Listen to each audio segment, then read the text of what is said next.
친구들이랑 더 놀걸, 맛있는 음식 먹는데 더 쓸걸, 이런 류의 후회는 아니었습니다. 다만 오히려 내가 너무 늦게 시작한 건 아닐까 하는 그런 후회감과 불안감이 돈 공부를 시작하면서 턱 몰려들더라고요. 그래서 그때부터 이 돈 관리 방법에 대해서 엄청 공부를 했어요. 연애, 공부, 취준 다 하면서 대학생 때부터 돈 모을 수 있는 방법에 대해서 공부를 했고, 덕분에 사회초년생이 되어서 3개월 만에 5천만 원을 모을 수 있었습니다. 그래서 오늘은 제가 이렇게 돈을 모은 방법에 대해서 공유를 해드리려고 영상을 찍게 되었습니다. 안녕하세요, 슬기로운 월급생활입니다. 오늘 첫 번째 영상은 제가 최근 가장 관심을 갖고 있는 주제이자 여러분이 가장 궁금해할 만한 이야기인 바로 돈에 대한 이야기입니다. 사실 이런 이야기를 하려면 그래도 제가 어느 정도의 신뢰는 가질 만한 사람이 되어야겠죠. 저는 대학생 때부터 돈 관리를 열심히 했고, 졸업 후 3개월 만에 약 5천만 원을 모았습니다. 비록 엄청나게 큰 돈은 아니지만 그 과정에서 효과적이었던 방법들에 대해서 사회초년생분들 그리고 직장인분들에게 공유드릴 내용이 있을 것 같아서 내 영상을 찍게 되었습니다. 돈을 모으는 첫 번째 핵심 방법은 바로 작은 돈이라도 일하게 하기입니다. 무슨 말인가 싶으실 텐데, 가장 대표적으로 CMA 계좌를 활용하는 것입니다. CMA 계좌를 모르시는 분들을 위해서 설명을 드리자면, 단순히 입출금 계좌가 아니라 매일매일 이자가 붙는 통장입니다. 예를 들어서 일반 입출금 계좌에 1,000만 원을 넣어두게 되면 한 달 이자가 고작 해봐야 한 100원 정도 될 것입니다. 하지만 CMA 계좌에 돈을 넣어두면 매일매일 이자가 들어오고, 이율 약 2.5% 기준으로 1년이면 약 25만 원이 생깁니다. 즉 아무것도 하지 않고 단순히 CMA 계좌에 돈을 넣어놓기만 하는 것만으로도 25만 원이라는 추가 수익을 얻을 수 있는 것이죠.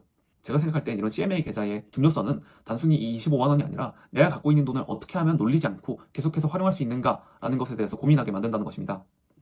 다음으로 두 번째는 통장 쪼개기입니다.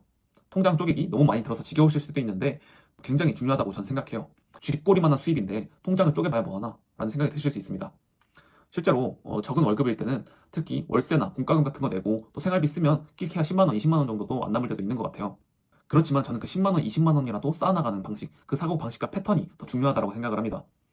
그래서 저는 월급이 들어오는 순간 그 통장은 영원히 되도록 세팅을 했어요. 고정비, 생활비, 저축, 투자 이렇게 네 가지로 나누어서 각각의 통장으로 계좌이체가 되도록 설정을 해놓았습니다.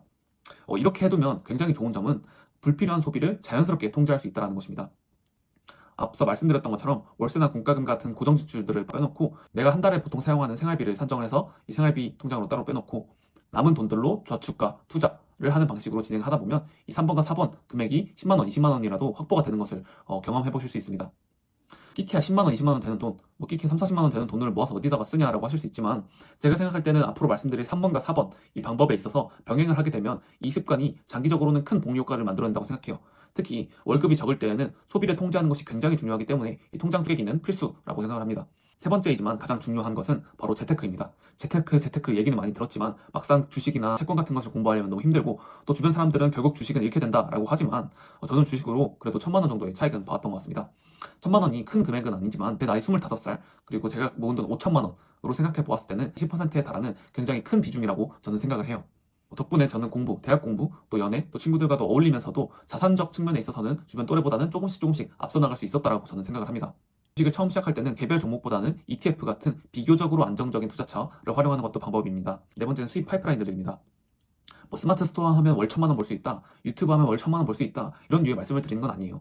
다만 제가 생각할 때는 이 온라인 시장을 잘 활용하면 그래도 한 달에 못해도 10만 원, 50만 원, 100만 원 정도의 수익은 꾸준히 하면 얻어낼 수 있다라고 생각을 합니다.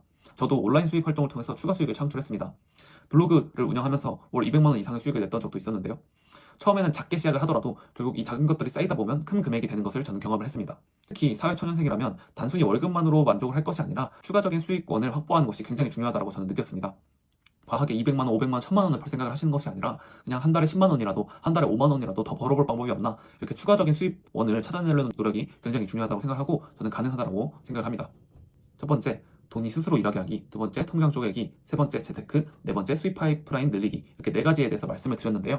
오늘 아무래도 첫 번째 영상이다 보니까 좀 이론적인 내용이나 개괄적인 내용들만 많이 말씀을 드렸어요. 그래서 구체적인 방법, 투자를 할 거면 어떤 방식으로 투자를 해야 되고, 통장 쪼개기를 해야 된다면 어떤 통장에다가 어떻게 쪼개기를 할 것이냐, 이런 구체적인 방법에 대해서는 제가 차차 영상을 만들 테니, 투자나 혹은 부업, 그리고 돈을 모으는 것에 대해서 관심을 갖고 있는 사회초년생 분들이라면 제 작은 채널이지만 구독을 해놓으신다면 분명 도움이 되실 수 있도록 그렇게 영상을 만들도록 하겠습니다. 네, 오늘 영상 시청해주셔서 감사합니다.